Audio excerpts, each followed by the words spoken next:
Let's talk about reality. I can't just go rambling on because everyone knows I can't really talk about whatever I want. Nobody can really do whatever they want to be free. For instance, this notion that America is a free country. If everyone was free, by definition, America wouldn't be a country. It would be a lawless land where everyone could do whatever they wanted to do. Saying that America is free is like saying we as humanity are free. We aren't.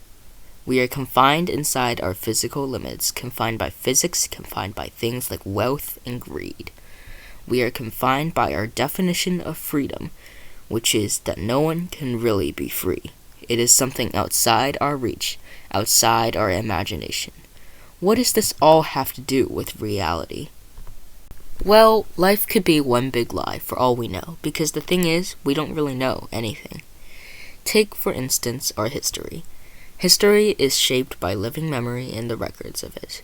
Our version of history is based from folklore and ancient ruins, places that have been ravaged by disasters and still somehow survived, ancient scrolls and parchment. But what if these ruins, these scrolls, didn't exist? We would never know the difference. Sure, some things might be true, but most records all just link to each other, and if one link isn't true, the whole web isn't true. Do you see now the probability that we actually understand history?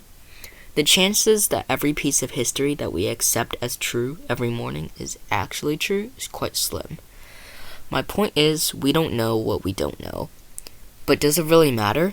Do the things in the past matter? No, it doesn't matter at all. Because all that matters at the end of the day is if we believe something is true.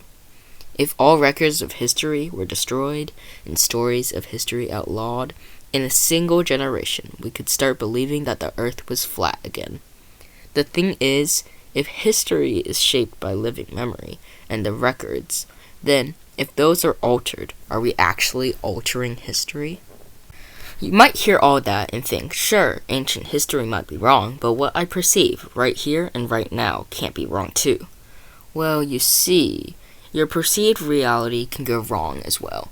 If you haven't seen this illusion before, look closely at square A and square B. The colors are different, right? That's what your brain thinks. It perceives the checkerboard in the shadow from the cylinder and expects that square B won't look like square A. Now, if you put a line of the color of A and compare it to B and A at the same time, you can see that they're actually the same color.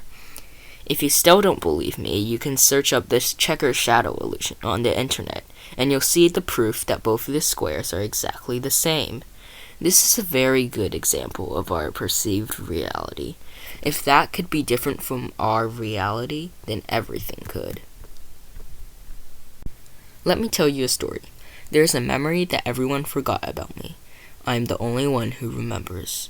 To everyone else, the reality is what they think happened, and what they think happened is that it never happened. But let's have the truth now. That memory, it never happened. I lied to you. Or did I? But you see how easy it is to distort reality? In that short sentence, history has changed for you. Your reality can be changed. If I'm in a room with you, and we both think that I'm floating up into the air like a soap bubble, am I actually floating? No, you say, that defies the laws of physics.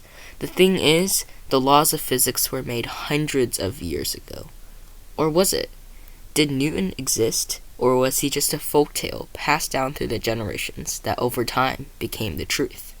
For all we know, everything about your reality could change any second.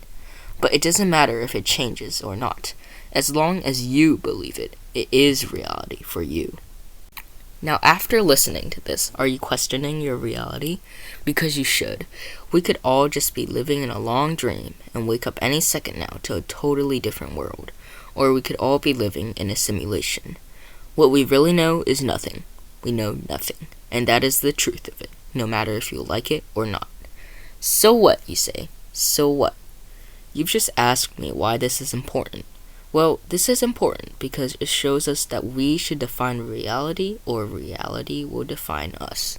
So which way do you want it?